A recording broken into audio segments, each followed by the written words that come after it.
Hello Sloohers, I'm Paul Cox and I'm here to launch Slooh's Supermoon Challenge and to tell you about the upcoming Supermoon of December 3rd.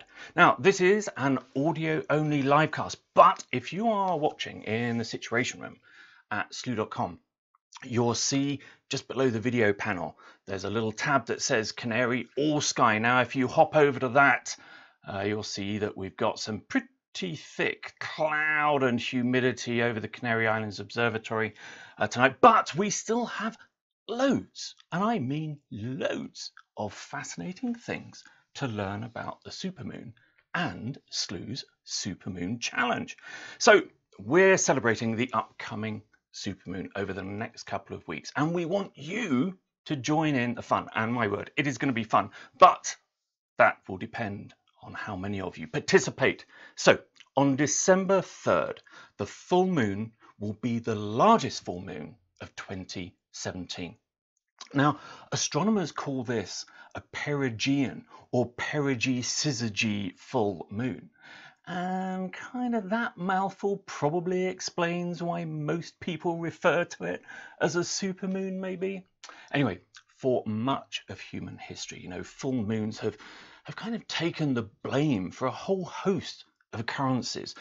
Insomnia, sleepwalking, pregnancy, I don't think we should talk about that one, menstrual cycles, childbirth, seizures, suicides, accidents, criminal mischief, and some lunatic madness are thrown in there just to cap it all off. And we've even got those transformations, those magical transformations of people into werewolves and selkies. Oh, I wish that last one was true. I think the world would be a better place, with werewolves and selkies. Full moons are also credited, aren't they, with miraculous powers.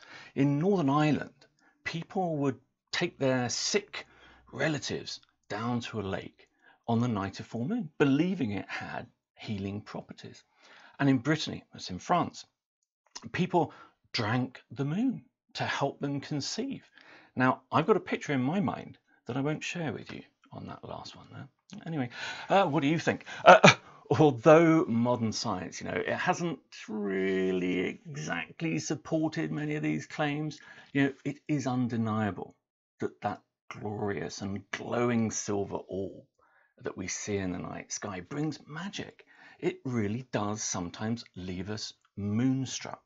And that's being restless, being bold, willing, to transcend boundaries. And it's the intense luminosity of a full moon that illuminates that inky night sky, just to let a little healthy mischief creep in. Now, I know all about that because when I go to the Canary Islands Observatory, I often take, just 15 minutes of the night just to lay on the car bonnet, that's a hood to you guys over in the USA, and I just stare up. And I'll tell you, the moon, it just looks like you could reach up and grab it. The skies are usually, he says, usually, because not looking at it tonight, crystal clear. It just looks three-dimensional. I know that's a weird thing to say, but we so often look up at that familiar object in the sky and we see it as a flat circle or a crescent. We don't see it as this three-dimensional object. Go outside and do that yourself. Try and look at it with fresh eyes, and I'll tell you, it will suddenly turn into a totally different object for you. But what, I hear you ask, is the Supermoon Challenge? Hey, Paul, what's the Supermoon Challenge? Thank you for asking that. Now, the idea was inspired. Sorry, I'm already having my first glass of wine here in the UK at 7 o'clock in the evening. We want you, what were we trying to do? The idea of the Supermoon Challenge was inspired by a beautiful short story about a 15-year-old boy drawing courage from the full moon. The feeling of wondrous potential it embodies is exactly what Slooh's Supermoon Challenge is all about. Now we're going to read a little bit more of that maybe later on if we have time. But we want you to use the hashtag Supermoon Challenge and snap a photo of yourself under the moonlight, or maybe the moon itself, your friends enjoying the moonlight. Draw a picture and caption it, or maybe share your favorite moon-inspired poem. Tell us what that moment means to you and how those around you reacted to it as well. You know, the Supermoon Challenge is kicking off tonight. That's what we're here for.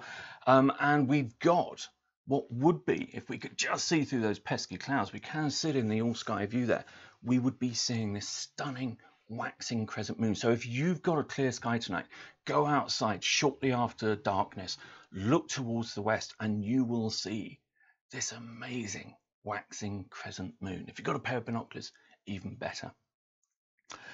And you know, it's only a couple of days after new, but it's starting to grow every night, becoming that fully fledged supermoon on December 3rd. So mark your diaries. Now then, before we talk about what a supermoon actually is, I wanted to share a little bit more about that story actually that inspired Slooh's Supermoon Challenge. It's a story called Clair de Lune, and it's written by Pulitzer Prize winner author Stephen Millhauser. Now, as I said, it's about this 15-year-old boy who can't sleep. The moon is huge and bright, and he's full of this restless energy as he lays in bed. So he sneaks out of his house to wander around. Now he tries to tell himself that he's walking around aimlessly in the moonlight, but finally admits that he's heading past the house of a girl he has a crush on. It reads, "My idea, bred by the bold moon and the blue summer night, was suddenly clear to me. I had never visited her before, never walked her home. What I felt was too hidden for all of that." Now, the moon pushes him to act on his desire. And when he passes the back door of her house, quote, "into the full radiance of the moon," he finds that she is also outside, playing a ghostly game of wiffle ball with her friends. And the story kind of unspools in this enchanted dreamlike manner as this boy is invited into the game, and the boundary between reality and fantasy seems to just melt away.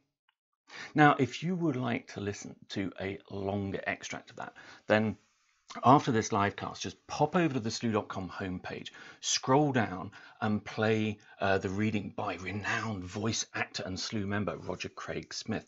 Now, I certainly can't come anywhere close to Roger's silky smooth voice, but I may read a bit more actually at the end of the show if we have time. By the way, on the homepage, there is also a short video of Helen Avery, Slooh's human spirit correspondent, and she tells us more about the enchanting spirit of the full moons and the eternal fight between light and darkness, as well as an option actually to strip off naked and bathe in moonbeams. Now, I'm not entirely sure my neighbours would react too well if I tried that particular one under a supermoon on December 3rd in my back garden, but who knows, stranger things have happened. If you're interested in reading that entire story, by the way, that inspired our Supermoon Challenge, it's called Clair de Lune by Stephen Millhauser, and it's from his book of 12 short stories, the Knife Throwers, and that's New York Crown Publishers. You pick a copy up really cheaply on the internet, and I tell you, the whole story is just so enchanting. It would be very worthwhile. Give yourself an early Christmas present, why not? By the way, we also have a story by Millhauser in Slooh's first book, The Saturn Above It, and that's an anthology of short fiction about space by our very own Karen Stevens, and that would make a great Christmas prezi too. Hint, hint, nudge, nudge. You know what I mean? Anyway, it occurs to me that I have told you about Slooh's Supermoon Challenge, but I haven't actually explained what a supermoon is. Well, here goes, and don't worry, we are not going to get too geeky. We're only going to use two kind of geeky words. So otherwise, we have to dumb down these things for me. Not for you, but for me. It's the only thing I can do. You probably know that the moon has phases when different amounts of the lunar surface is sunlit from our perspective here on Earth. Now, this happens as the moon orbits the Earth. So at new moon, the moon is between Earth and the sun. So the sunlit half of the moon is actually facing away from us, so we can't see the moon. We don't ever see a true new moon other than when it passes across the face of the sun in a solar eclipse. Now, often when you hear mention of a new moon, it's actually a nearly new moon, maybe 2 or 3 days old, and that's when it becomes visible. It's in the sky in the west shortly after darkness, just like tonight. And as the moon continues its orbit around the Earth during that lunar month, we start to see that young waxing crescent moon emerging into evening skies shortly after sunset, just like tonight's 4-day-old moon is. By the way, you must check this out. In the discussions at slooh.com, the discussion boards, you will see a cracking image captured a couple of days ago when the moon was a measly 2 days old and only 5% illuminated by the sun. And it appears as this incredibly thin crescent moon. The thinner the crescent, I always think, the more beautiful and fragile the moon looks to us. Anyway, talking about phases, on subsequent nights, the moon appears higher and higher after sunset as darkness falls, and is visible for longer each night. And that's going to continue happening over these next 12 days or so. It passes its quarter phase when the moon is off to one side of the Earth in relation to the sun. So we only get to see a quarter of the moon illuminated by the sun. It passes through then its waxing gibbous phases, that's after its quarter, before it becomes that full moon, when it's on the opposite side of the Earth to the sun.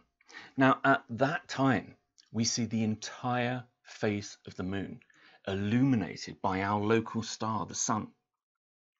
Because the moon and sun are opposite each other in the sky, the full moon rises in the east as the sun sets in the west. And it's a beautiful illustration, I always think, of this Earth, moon, sun geometry and celestial mechanics in action, especially when I'm at the observatory in the Canary Islands, where you can stand on top of that 8,000-foot volcano and you can see clearly down to the west and eastern horizon, and you can just about make out that just as the sun dips below the horizon, we've got the full moon just rising in the east. It is a spectacular sight, so I urge you, find some altitude and see that for yourself. Now, the next time those particular celestial mechanics are in operation is on December 3rd.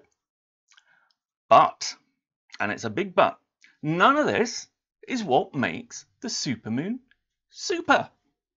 No, that has more to do with the moon's peculiar orbit around the Earth. Now, like our ancestors, we often think of the starry heavens as being perfect, don't we? Perfect spheres, perfect circles, everything being orderly and in its place.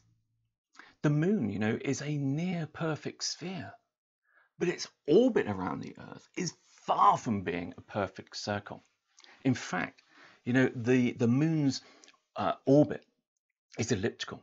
For example, yesterday, the moon was furthest from Earth at 252,000 miles, give or take, during this particular orbit.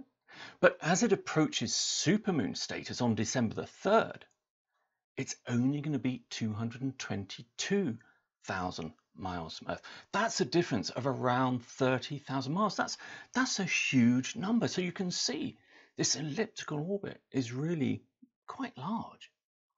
And when the moon is, here we go, we're going to use a geeky word now. Are you ready for it? When the moon is at perigee, that's the term we spoke about at the top of the live cast, it's at its closest to Earth, and consequently we see it larger and brighter than when it's at apogee, which is when the moon is furthest from Earth in this elliptical orbit. You're saying I can hear another but coming, Paul. I can hear another but coming, Paul. But even that doesn't make a supermoon. To be a supermoon, its phase needs to be full and it has to be very close to its perigee when it's closest to Earth. That means we see the full moon larger and brighter than a normal non-perigee full moon. Now, some people, and I'm not mentioning any names, Bob Berman, some people will tell you that you can't see the difference, but I wholeheartedly disagree, Bob, and you others out there, you supermoon deniers. Yeah, there's a number of, I think Neil deGrasse Tyson is one of them as well. You know, there might be a little exaggeration in our mind's eye because we know it's a supermoon. But the supermoon is up to 14% larger and 30% brighter than some other full moons. Just like the example shown on that countdown video of this live broadcast, if you saw it. I'll share it in the discussion boards later. It's a great image. And if you use the Slooh telescopes to capture a mini moon, that's a full moon when it's furthest from Earth at apogee, and compare it to a supermoon image through the same telescope, the difference in size and brightness are so striking. In fact, the difference is so striking that you think that it's photoshopped, but I'll share that image later on today in the discussion board, so go over and take a look at it.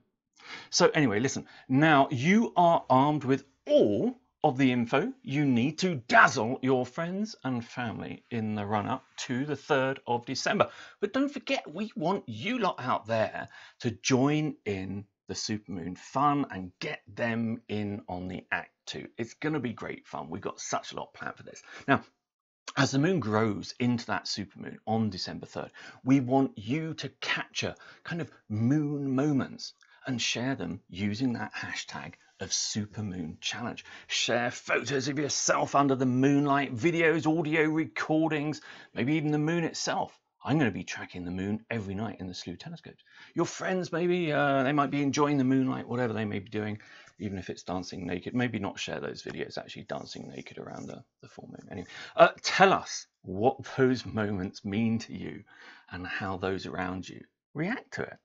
Tell us your stories, in other words.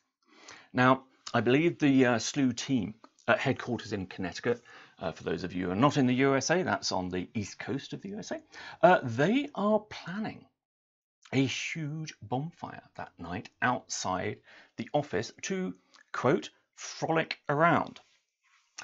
I know that may sound strange, but we're not actually in an office block. You know, Slooh HQ is in a beautiful little farmhouse buried deep in the forested countryside with Slooh's very own flock of sheep, which lick the salt off your cars, which is a bit strange. But, you know, come to think of it, I guess even with that backdrop, it would still be a little bit strange to frolic around a bonfire, wouldn't it? But, you know, that's the whole point of the Supermoon Challenge. Dare, question, wonder and wonder. Now, over the next couple of weeks, I'm going to be grabbing my binoculars and popping outside every evening to catch a glimpse of the moon under English skies. Now, I'm just a stone's throw away from Stonehenge, so I am also making plans to pop down there one clear night to enjoy the moon as it passes behind and illuminates those colossal stones erected in prehistoric times to mark the ebb and flow of the sky and the seasons. So, you know, be a lunatic for a couple of weeks. Become moonstruck with us. Be drunk on some moonshine, full of restless energy, and emboldened by the full moon. Just use the hashtag Supermoon Challenge on Twitter or Facebook, or email us at editor@slooh.com to share your moon magic and possibly a little moon madness with Slooh's global community. Now then, while we have been focused on the Supermoon Challenge for the next couple of weeks, and we're going to be focused on that, there are still loads of other celestial moments to enjoy here at Slooh. Now, I hope you caught Slooh's human spirit correspondent, Helen Avery, last night. She was waxing lyrical. Waxing, do you like that? It's a lunar term. Waxing lyrical about the midnight culmination of the Pleiades. the Seven Sisters. Now, if you missed it or any of Slooh's live casts, you can watch them again over at slooh.com. So I do recommend hop over and see Helen. Helen is just such a great storyteller. You need to go over there. And don't forget also, Slooh is where you can learn to explore space. And with that in mind, we're launching a series of courses that members can enjoy. Whether it's learning the myth and lore relating to the constellations with Helen Avery. She's talking about Taurus a Bull, I think, next Sunday. I'm certainly going to be following all of those because it's a great way of learning the night sky, learning about the myth and legend and lore about the constellations. But you could also join Dr. Paige Godfrey's Intro to Astronomy course, which is also starting on Sunday, and thereafter is going to be on Wednesdays. So that's going to be a nice regular slot for Slooh members. So if you are new to astronomy, those are the places to go. And we will guide you through this fascinating and what I always feel actually is a really rewarding pastime of learning to explore space. And that's whatever your particular perspective on space is. And of course, don't forget to mark your diaries for Sunday, December 3rd to join Slooh for our Supermoon Challenge livecast. If you're not there, I'm going to send the sheet round to your house. And I'll tell you, you do not want to get on the bad side of Slooh's flock of sheep. They are vicious, especially when you go out to your car in pitch blackness at night when you leave the office. There's nothing to be seen, and suddenly the car light comes on and you see big sheep eyes staring right in front of you. I know a few of us have had a little heart flutter at those moments. Anyway, on that night, on the 3rd of December, we're going to be gazing at glorious live views from the Slooh telescopes and showcasing hopefully your best images, photos, drawings, stories, or your supermoon inspired poetry that you've shared with us using the hashtag Supermoon Challenge. Now, we have got a little bit of time, so those of you who don't want to hear me read a little bit more of that beautiful, enchanting story, you may leave the room now. But for those of you who are getting in the spirit of the Supermoon Challenge, I know it's not as good as voice actor Roger, but I'll do my best. So listen to this. You'll enjoy it. Beautiful story.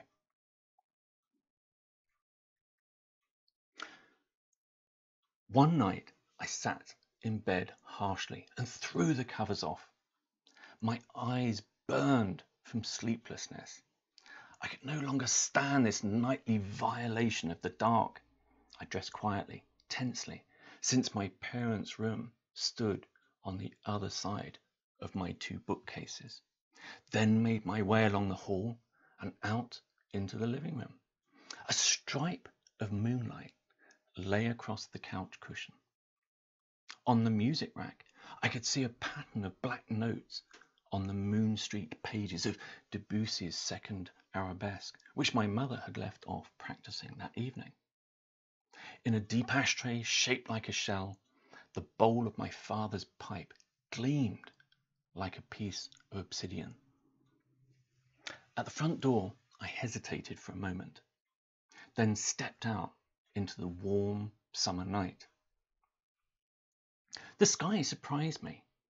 It was deep blue, the blue of a sorcerer's hat, of night skies in old Technicolor movies, of deep mountain lakes in Swiss countryside sides pictured on old puzzle boxes. I remembered my father removing from a leather pouch in his camera bag a circle of silver and handing it to me. And when I held it up, I saw through the dark blue glass a dark blue world, the colour of this night. Suddenly, I stepped out of the shadow of the house into the whiteness of the moon. The moon was so bright, I couldn't look at it as if it were a nighttime sun. The fierce whiteness seemed hot, but for some reason I thought of the glittering thick frost on the inside of the ice cream freezer in a barely remembered store, the popsicles and ice cream cups crusted in ice crystals, the cold air like steam. I could smell low tide in the air and thought of heading for the beach, but I found myself walking the other way. For already I knew where I was going, knew and did not know where I was going, in the saucer of blue night where all things were changed. Now, that was a little bit more from Clair de Lune by Stephen Millhauser from his book of short stories, The Knife Throwers. It really makes, read the whole story and you'll do it justice. And there's some other beautiful stories in there as well. So have a look at that. Don't forget also that we've got our own book, The Saturn Above It, and that's an anthology of space-related fiction. That's a great Chrissy present as well. Anyway, I will see you soon for another Slooh livecast. But for now, I'm Paul Cox, and this is Slooh, where you can join us to learn to explore space, no matter what your perspective. So it's bye for now, and happy moon watching.